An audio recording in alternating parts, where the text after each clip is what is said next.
So welcome back after that little break. Here's what I've accomplished. I've taken the unfinished siyahs. After shaping them, I went ahead and sanded them down a little more fully, burnished them, and stained them with shoe polish. Then I took a little bit of olive oil. We have one of those little pump bottles that you can put normal olive oil into, and you pump in a little air pressure, and then you can spray a little bit. So I just spray a dab of olive oil, and then I rub it all over, and it just soaks right in. It makes it a really nice finish. I think it would be better to use a drying oil like walnut oil, but this is the one that I've been using for now, and it seems to have been working really well. I'm just so happy with the results, I don't feel the need to try anything else. As it is right now, I might go ahead and try and coat them with poly, but I'm not sure if I want to. So now we have finished siyahs, the finished core, and all that's really left to do at this point is to insert them. After we do that, we can then put the final shapings onto the bow, that is the reflex at the caisson and the deflex mid-limb. I usually do that about 5, maybe 6 inches out from the handle. So let's go ahead and get started on that.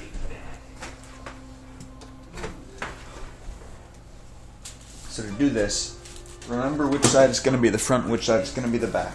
Looking at it from the side, this is the flat side, this is the side with the bulge, so this is the back of the bow, this is the belly.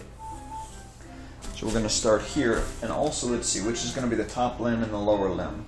The lower limb is usually under a little bit less, or a little bit more stress, and it looks like this limb is going to be a little bit stronger. So we'll make this limb the bottom limb.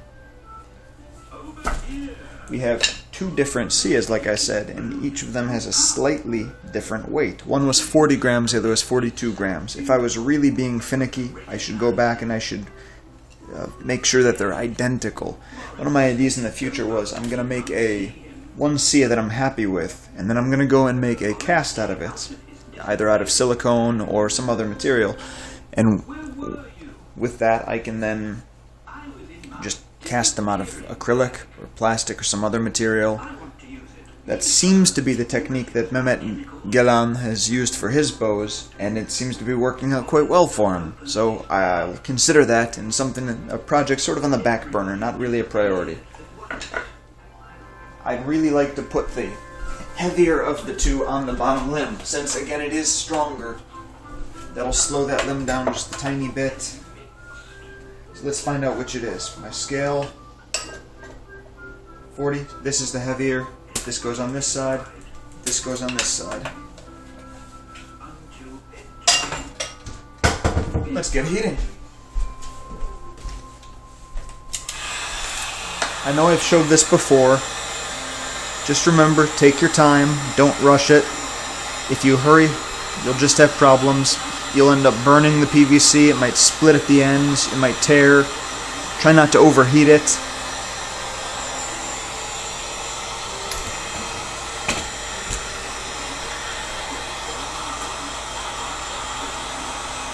Again, I know I told you at the beginning, but I marked 6 inches in from the end, which corresponds to the length of the caisson. In this case, the caisson is actually a tiny bit longer than that. I forgot, but that's because the entire siyah is larger than the standard Ottoman Turkish siyahs that I've been making. These are the ones that I made for the Tatar bow, the Crimean Tatar bow.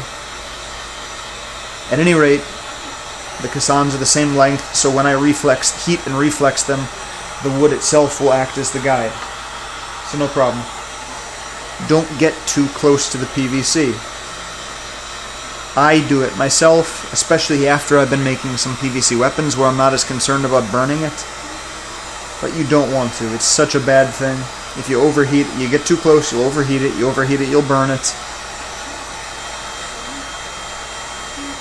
Nobody's happy if you burn it.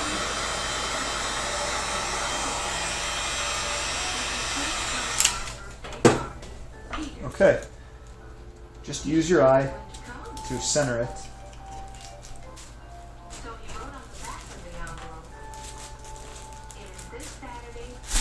And then push it in. Whoops. There we go. That's a great way to start.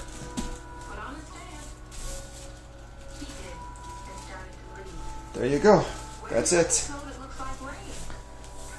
So once you force it in, just look down the limb, make sure it's centered. Looks great. I actually think I'm going to redo the handle just a touch, heat it in the center, and then reshape it just a shade, just a hair. Something I've noticed is that when you force the siyahs in, the PVC itself helps to guide it, it helps to center it. All you really need to do is give it very, very general guidance just to make sure it's centered, and after that, it's perfect. So I let it cool like this. I let it cool in this position, and then I usually pop the siyahs out, and then I can sand down the ends. I could trim them. Something that I've taken to doing is cutting the back out from here like that, and then out to the end, where you can then fold the top. So the top is seamless, which is really more important to me. Now we're just going to do the exact same thing to the other limb. You see how long that took? It was about a minute of heating. It's really not that hard.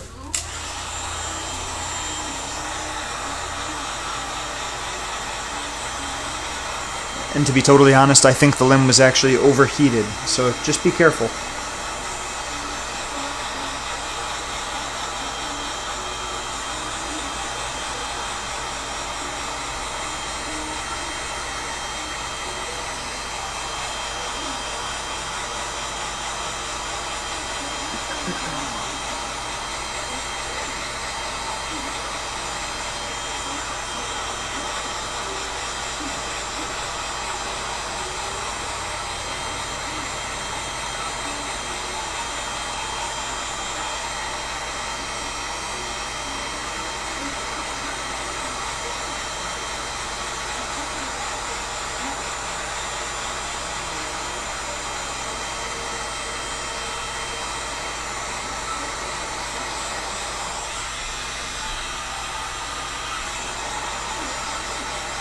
Okay, we're almost there.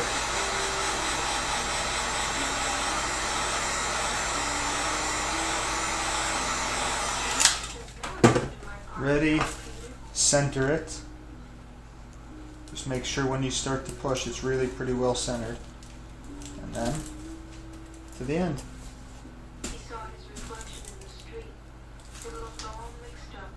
That was easier than I thought it was going to be. Looks great. So see, you get this nice flat bottom with a nice rounded top. Really, I'd like the top to be more triangular, but I haven't worked too hard on making that happen. To do that, I'd need to make sure the caisson area is more triangular. It just hasn't been a priority. So the next steps in shaping that we're going to take is to reflex it slightly at the end of the caisson, which you can just see if you look at it sideways, ends right here. So we're going to go ahead and heat it gently right in that area. And then we're going to do the same thing to both limbs, and we'll put in the deflex.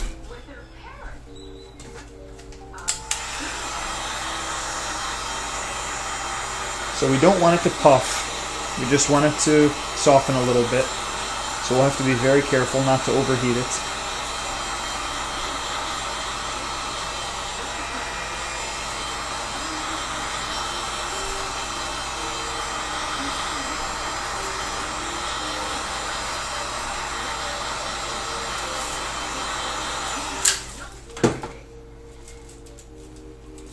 Yow, that's hot.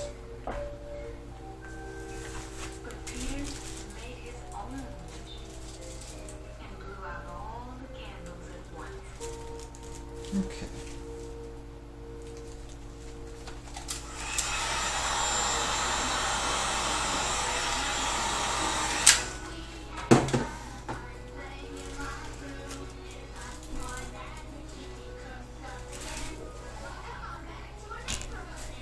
If you really wanted to, you should use something as an index so you can make each of the caissons the exact same. So that's what we'll do here. We'll set this on the ground or on the table surface, and then I will use this.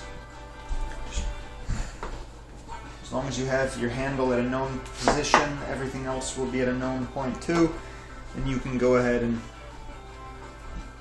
just bend it exactly the same for each side.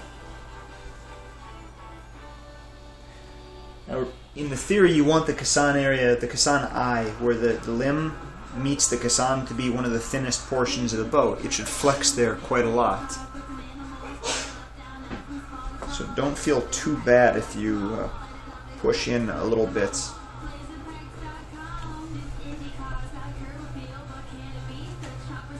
Okay, there we go. I'm very happy with that. Just make sure it's nice and cool.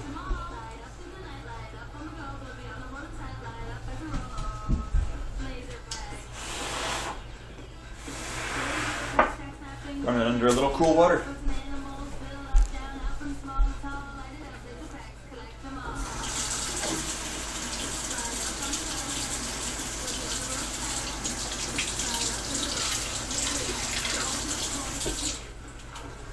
Something I'd like to note, this one was done perfectly. You see how the back is flush? It was tight. This one was a little bit loose because it had started to round.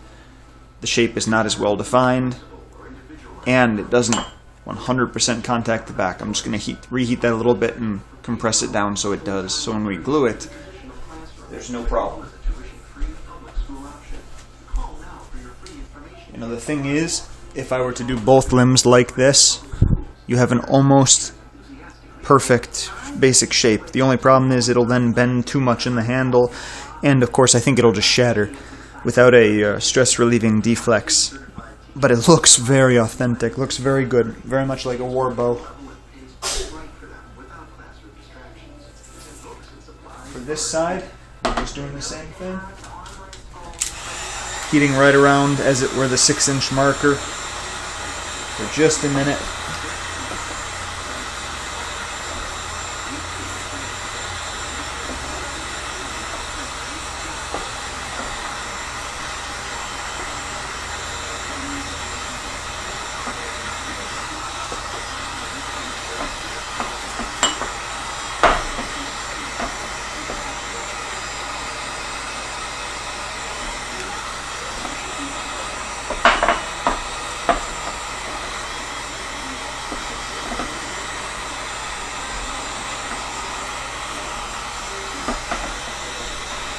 Just another second. It's still not fully soft. There we go. We're just getting a little flex now. Make sure you heat the front and the back. Although I think I mentioned it before, I kind of want to do an experiment where you heat only one side and see how that turns out. I don't think it would be a good idea, but sometimes bad ideas are fun. Putting both of our things at the same position, and let's see how it turns out. Again, you can press in a little bit at the Kassan eye if you want to make it a little bit more flexible, which with stronger bows is probably advisable.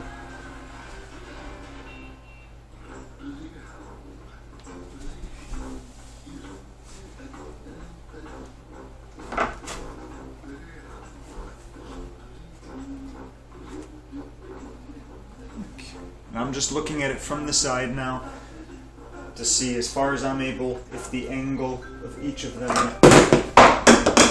matches, and they're pretty darn close. Doing this with a jig that you had prepared in advance so that you could both index it and bend it at the same time is advisable if you want to do something like that, and I'll show in the future how to create jigs like that, basically with just by gluing pipes like this to a length of 2x4. Usually I prefer to do things by hand, and what I do to check is just take the whole bow and set it against another surface. Like right now I'm indexing it against, and I'll show you the floor.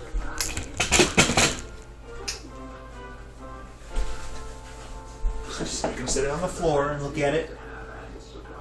If the entire body of the bow is horizontal, completely parallel with the floor, then you've done a good job.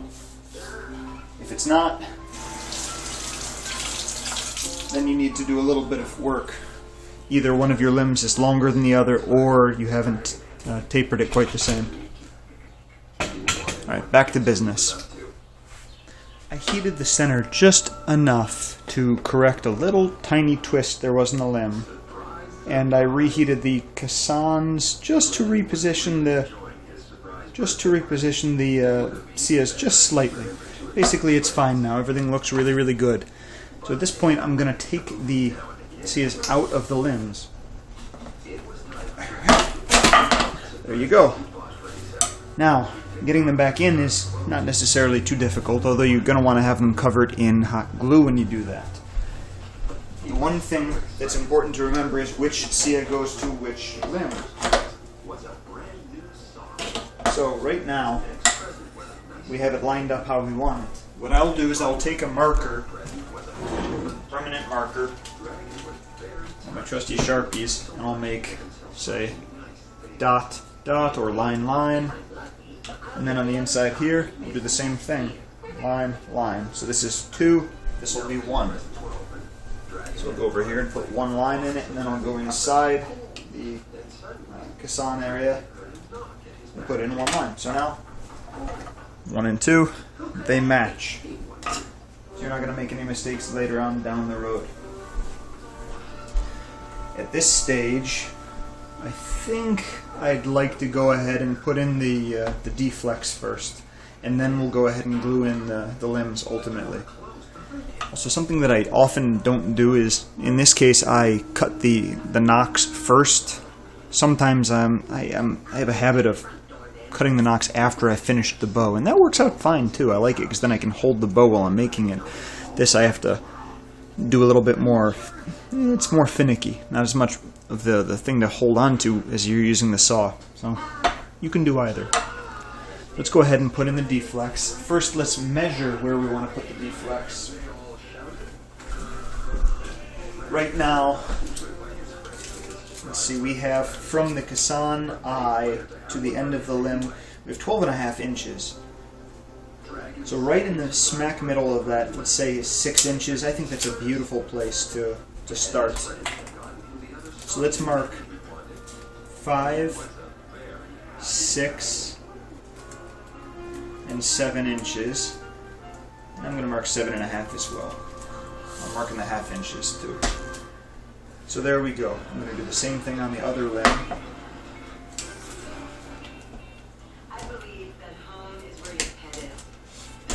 So 5, 5.5, 6, 6.5, 7, 7.5. What we're going to do is the same thing we always do. Heat them through this region and then bend it over something else. I have had a nice little, here it is. This is what I'd been using recently to do some of my deflexing. It's just a nice shape, nice size, so that I can put it right about there. In this case, it's not going to be as severe.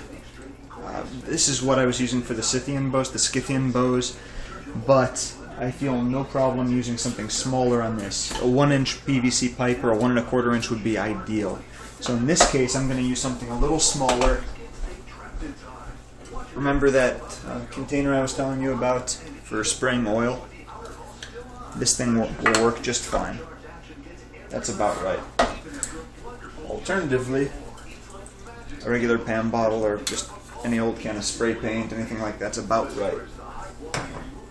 Don't worry too much about the exact size and shape of the deflex. The most important thing is just that the deflex is even and you don't create a hinge.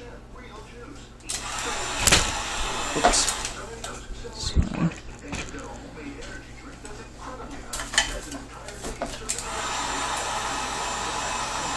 So again, I'm starting from about 7.5 and moving to about the 5-inch mark as I'm going back and forth, back and forth.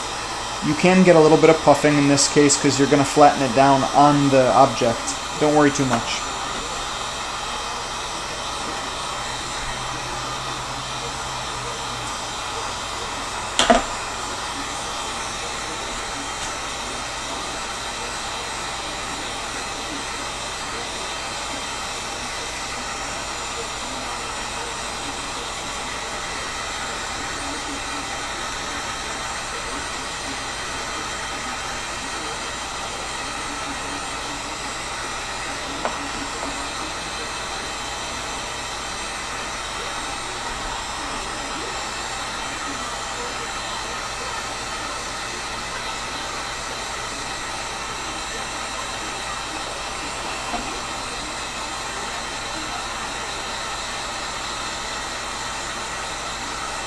as I rotate it, I just gently flex it to see exactly how soft it is and if it's ready to be shaped. You can also see it's puffing up now, which gives a pretty good indication that it's very close. So, let's take that and let's shape it right around it. In this case, I will use a glove and I'm going to push down on it gently. I'm also going to roll it over it like this, back and forth, to keep any big puffed up spots from appearing. You want the transition to be smooth from one side to the other.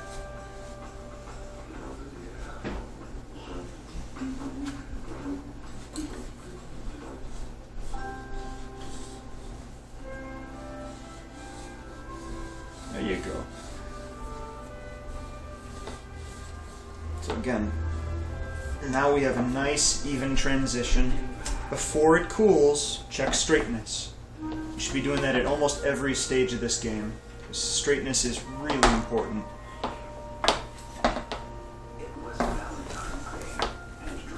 And so far so good. Let me put in this siyah so I can check straightness better. Yeah, it's perfect. One thing I don't like is, let's see, right there.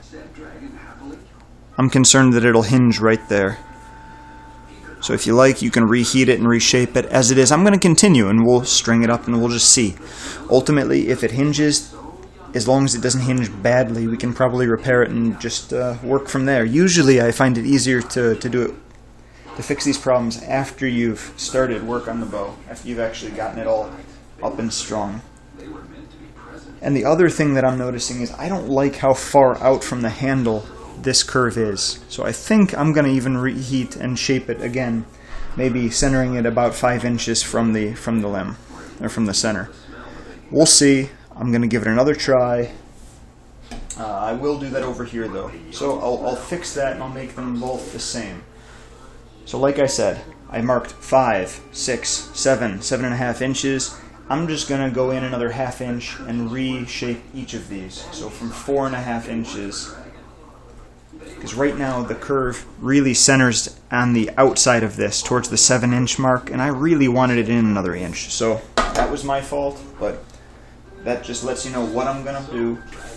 Now that you've seen the process, I'm just going to repeat that and fix it on both limbs. I've finished reshaping the limbs. I went ahead and I changed the angle of the deflex, changed the position of the deflex just a little bit on both sides, and I'm pretty happy with how it turned out. I may have to tweak it. I probably will tweak it a little bit later, but for now, it's fine, and this is where we are. Right now we have each of the siyahs. I went ahead, and you've seen how I've done this, I think, for the Tatar bow. I just coat it with hot glue, let it cool, and then when I'm ready, because this allows you to get everything all prepped and ready to go, I take the heat gun, and remelt all of the hot glue before forcing it in. So just double checking, 1 and 1. Both of these are for the same side. So let's go ahead and insert it.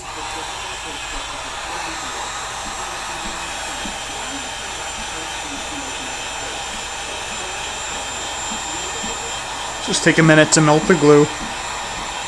And just so you know, if you heat it a little longer than you need to, don't do it too close because the glue will start to decompose and smoke. But if you do it farther away, you can heat the wood up a little bit and that'll help keep the glue hot for longer, giving you a little bit of extra time to maneuver it. Worst case scenario is it sets and you'll have to reheat the whole caisson. Not the end of the world, I've had worse.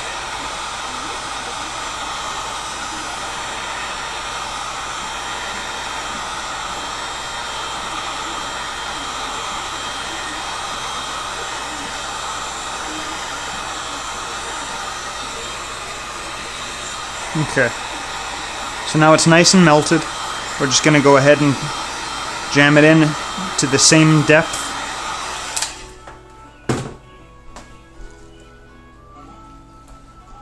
There it goes, nice and easy. Now Just look down the length to make sure that the tip is centered. If not, you have a few seconds just to tweak it a little bit. You're not going to have a lot of room. Now, while I'm satisfied with it, I'm just going to take the hot glue gun and add a nice dollop on either side and around the base.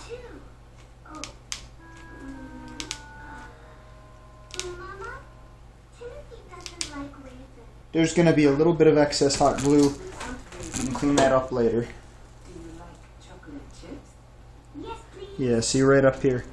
So just let that cool, and then you can either cut it off or heat it again and then just wipe it off. Let's go ahead and do the other side now. And then, actually, it's all ready to get strong, so we can see how we need to adjust the tiller.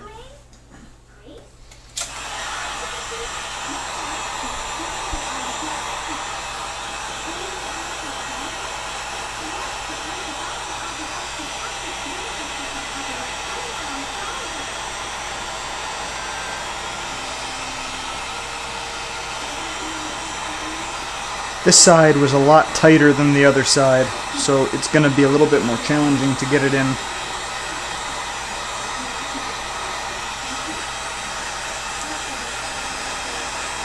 Just make sure it's fully melted all the way, with a little excess heat just to keep it liquid long enough for you to get it in the final position.